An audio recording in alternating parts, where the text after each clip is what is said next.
you've lost a lot of weight. You seem like you're happier, in a better mood, like you have more energy, and maybe you cut yourself in half. Like you look like you lost a Mario. I'm working on the other half, but definitely. In the process, right? Yeah. And so I think going into 2020 and what we were kind of talking about is it's a relevant conversation for everybody listening, because everybody wants to make New Year's resolutions and you want to join a gym and you want to do all this stuff. But come February, like I think it's hilarious at my gym down here downtown that it's going to be super busy the next month. 30, 45 days. Can't get the weights, can't get a machine. And then by February, it's empty again, you know? And so that's not sustainable, and that's not what anybody wants. Like, you really want something sustainable, and it seems like you've kind of created something. It wasn't an overnight thing. It was a journey, not a destination, and you've just been consistent. You don't always win, but you win more than you lose, and so you've been going. So let's kind of dissect that a little bit and help everybody listening or watching understand like what it takes to do that. So do you know how much you've lost? It's going to be upwards of over 30 pounds at this point. Yeah. That's huge. Went down from like 267. That's like a bulldog. Yeah, right. You've lost. From 267, I think I'm down under 230. You know, I fluctuate depending on how much water, what I did that day or that week, you know. So between 225 and 230 is my current weight right now, which still got a lot to go. But yeah, you're right. The energy level, the excitement, the awareness of everything, it's in tune with everything I'm doing, you know. So it gets exciting, yeah, you know. So what was the turning point? Like what made you change to the degree that it stuck so much? You remember when we went to Chicago? Yeah. So when we went to Chicago and we met up with Dennis and Greg, what did you notice about those guys? Greg runs the group there, and Dennis is the manager. The manager, yep. What did you notice instantly about those two guys? Well, Greg for sure lost a ton of weight. Ton of weight, right? And he'd had hip surgery, which surprised me because usually, you're not that active. Right. Yeah, because he had his whole hip replaced, I think. Yeah. And then so you have Dennis, the manager, and then, Greg, the one that operations manager. Half the people I knew, and I'm staring back and I'm asking a bunch of questions. Like, I'm excited. Because if you're half the person that I used to know, then I eventually want to be half the person that people knew me as. So I'm asking them all these questions of, what are you doing? Are you working out? And, the funny thing is they actually had different routines, but they had the same results. So they had different routines, and I knew you were asking them about I was asking a bunch of questions. I realized really quick that I didn't want to do what Dennis was doing. He had just like, Patricia coined it the best. He had like a bum's diet, right? Because it was like a can of beans and some tuna. And that's what he ate every lunch, right? And I'm looking at like, well, you definitely got the results that I'm looking for, but I don't know if I want to do that. I don't think I can do that for the rest of my life, right? And once I started talking to Greg, the interesting part is he told me, I'm reading this book. Yeah, I remember that. Him like saying, read this book. Yeah, and so I asked him. What was the book? It was Burn the Fat, Feed the Muscle. Burn the Fat, Feed the Muscle. Yep, and I believe it was by Burn the Fat, Feed the Muscle by Tom Venuto or something like that. Tom Venuto. And so I got the book. I got it on my Audibles, and instantly I started reading it right away. And, I did frame myself as, I'm not going to learn nothing. This is obviously going to tell me, hey, don't eat and go work out. But ironically, the way they explained it, it resonated with me. It made me really understand that diet is 80%, fitness is going to help you, but it's not the way to go, right? And so I guess let me back up for a second. For a long time... They always say like abs are made in the kitchen, right? Yeah, and so to that coin, the way I grew up was eat what you want, just work twice as hard in the gym. So I always worked out very hard. Which works when you're young. Yeah, and so I took that mindset, and that's what I knew is like, if you want the body, you got to go build it, right? And forever, I don't know if you grew up like me, Chris, but when it comes to eating, Hispanic, mothers don't really teach you the right macronutrients that we're supposed to intake. They just cook a Thanksgiving dinner every dinner for dinner.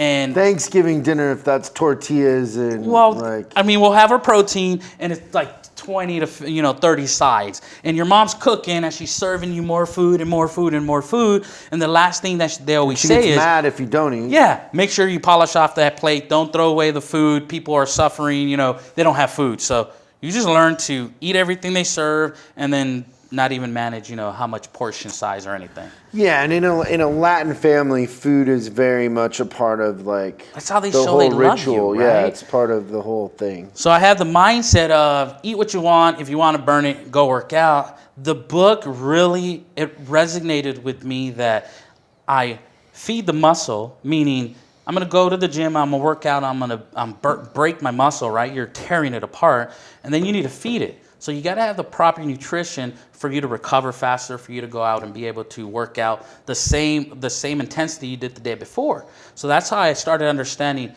food is fuel, right? Not entertainment. Not entertainment, exactly. Yeah. And most of us perceive it as, well, I can't wait to go eat, and we overeat, and we'll go from a sampler or an appetizer to all these little things before we even get our meal. And by that time, you went over your calorie intake, right?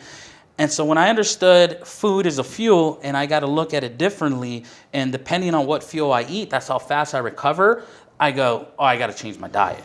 Yeah, so a lot of people listening to this are working long hours, right? Yeah. And so the thing that impressed me about traveling with you a couple times recently was that, even if you're a service manager working 10 hours, your thing is you're staying in a hotel, so you don't have a kitchen and all that when you go to stores, right? Usually, but nah. No, right. Usually you don't. And so you're eating out most of the time. Second of all is you're in the store by 6:15 probably. Yep. So you don't really have a lot of time in the morning. Although you could make it work, you'd have to get up pretty early. And then you're working until 5 or 6, and then you're starving by then, like most managers or advisors, right? Yeah. Like you're really not putting food as the priority. Right. And the food actually is probably more important than the working out, like we established. So every time that I've traveled with you recently, you're getting in a workout before we go to dinner. And you kind of are planning out, it seems like you're planning out your meals better. What is changing? What advice would you give to anyone watching this that kind of has that, I stand at my desk all day, I don't really have time for food and workouts and that sort of thing? Preparation, Chris. At the end of the day is you got to prepare yourself. Not only when am I going to work out, how long am I going to work out for, what is the goal when I'm working out, and then you do the same for meals. And so in me understanding, how important meals are, I realized that the hotels where I'm at are actually giving me very good breakfast meals. But it's a choice, right? I can go for the waffle, and I can go for the extra bacon. But if you realize it, they have hard-boiled eggs. And so I typically eat 3 hard-boiled eggs, maybe get an oatmeal and a little yogurt, because now I understand that there's so much fuel in it. There's a lot of protein in yogurt. The waffles things are that I didn't eat. Yeah, waffles are definitely entertainment, right? But once you understand that, and then you start making the proper decision when you're snacking. So I'll have an apple. One of the things that I'll eat is, I do a lot of beef jerky because it has protein. It kind of just keeps me from really making a bad decision. Because when you go too long without eating, now you just want something in your belly, right? See, that's the thing for me is I go too long and then it's like I just want a pizza or whatever because I just got to eat. Right. So it's all about the planning. You gotta have some healthy snacks that you're going to like, and you can just grab your bag and eat something before you go too long, and then we make wrong decisions at that point. Yeah. I think, and I don't know, you can tell me if you feel this way, but the eating is more for your weight, but the working out is more for your mind. The way I understood it, I agree 100%. The eating is to fuel yourself. The working out is to burn the excess fat, right? No, but I mean, like, when I work out, I have a clearer mind. I make better decisions. I'm calmer. Right. So my ADD. What I was going to add to that is, as you're focusing to burn the fat, and you start doing workouts to burn the fat, your brain starts kind of opening up, and your heart and everything just feels like you can breathe better, you can think clearer. Like the awareness that you do in working out is a form of meditation, right? And so I don't know if you remember a couple weeks back, or I would say a couple months back, when anybody said something about running, I would roll my eyes and be like, yeah, right, I don't want to run. And now I'm excited to go run. One of the things like preparation, I have a minimum requirement. My minimum requirement is I have to do a mile every day. That's the minimum requirement. That's it. No matter what. No matter what. Rain, snow, sleek or shine, do a mile every day.